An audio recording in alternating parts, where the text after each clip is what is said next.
Good afternoon. First మనకి చదవాలని అందరు చెప్తారు. చదవాలంటే ఏం చేయాలి? ఇంట్రెస్ట్ ఉండాలి ముందర. ఆ ఇంట్రెస్ట్ ఎలా వచ్చింది? ఒక గోల్ అంటూ పెట్టుకుంటే మనం ఆ గోల్ రీచ్ అవ్వాలి. ఆ గోల్ రీచ్ అవ్వాలంటే మనకి ఇంట్రెస్ట్ ఉంటే ఆ ఇంట్రెస్ట్కి తగ్గట్టు మనం కష్టపడాలి. గోల్ పెట్టుకున్నాం, మనం అవుతాం అనే కాదు, ఆ గోల్కి మనం రీచ్ అవ్వాలంటే ఏం చేయాలో అది ఆలోచించాలి అందరూ. నెక్స్ట్ ఆ గోల్కి రీచ్ అవ్వాలంటే విజువలైజేషన్ అనేది ఒక బెస్ట్ టిప్. మొన్న కలెక్టర్ గారు చెప్పారు. విజువలైజేషన్ అంటే ఏంటంటే, ఇప్పుడు ఇంకా మన ఎగ్జామ్కి 50 డేస్ ఉంది.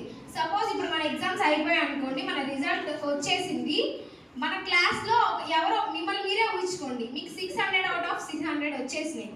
న్యూస్ అంటే మీరు మార్నింగ్ ఇంకా నిద్ర కూడా లేకపోలేదు, మీకు రిజల్ట్ కూడా తెలియదు, మీ మమ్మీ డాడీకి మాత్రం తెలుసు.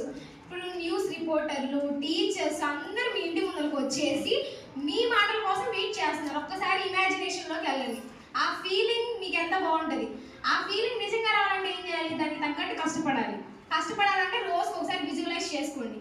మనం 10th అయిపోయిన తర్వాత మనకి ఇన్ని మార్క్స్ వచ్చాయి, అందరు మనం అప్రిషియేట్ చేస్తున్నారు అని విజువలైజ్ చేసుకోమంటే జస్ట్ ఏదో టైం వేస్ట్కి నేను అలా అయ్యాను, ఓకే మార్క్స్ వచ్చినాయి, అలా టైం వేస్ట్ చేసుకోమాకండి.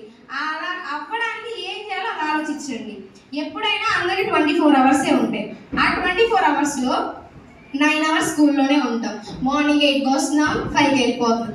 ఆ టైం మనం ఏం చేస్తున్నాం? ఓవర్కట్ వేస్ట్ చేస్తున్నామా, చదువుతున్నామా, ముచ్చట్లాడుతున్నాం, అది ఇంపార్టెంట్. వచ్చాము వెళ్ళామన్నది ఇంపార్టెంట్ కాదు. ఆ 9 అవర్స్లో ఏమన్నా యూటిలైజ్ చేసుకుంటే ఓకే బెస్ట్.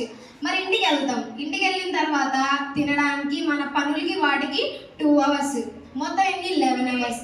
ఇంకా 11 అవర్స్ అయిపోయినాయి. మరి నిద్రపోవాలి కదా, నిద్రపోవడానికి ఒక 8 అవర్స్ తీసే, ఇంకా మొత్తం చూస్తే 5 అవర్స్ ఉన్నాయి. 5 అవర్స్ కాదు, 3 అవర్స్ ఉన్నాయి. ఈ 3 అవర్స్లో కూడా మనం పొద్దున 8కి వెళ్ళాం, 5కి వచ్చాం, కష్టపడ్డాం లే స్కూల్లో, ఇంకేం చదువుతాం, ఇంటికి వచ్చాం, ఇక రెస్ట్ తీసుకుందాం అనుకోని టీవీ ఉంది, కొంచెంసేపు టీవీ చూద్దాం, లేదా ఫోన్ ఉంది. మెయిన్ ఈ 50 డేస్ ఏం చేస్తారంటే ఆ టీవీ, ఫోన్కి అంటే మెయిన్ మనకు ఉండే డిస్ట్రాక్షన్స్ ఆ రెండింటిని పక్కన పెట్టి ఆ గట్టిగా 3 అవర్స్ అన్నా బాగా చదివితే ఖచ్చితంగా మీకు 550+ వస్తాయి. కాబట్టి హార్డ్ వర్క్ ఎంత ఇంపార్టెంటో దానికి స్మార్ట్ వర్క్ కలిస్తే ఖచ్చితంగా మీరు లైఫ్లో సక్సెస్ అవుతారు. నెక్స్ట్ గ్రోత్ మైండ్ సెట్ అనేది ఉండాలి.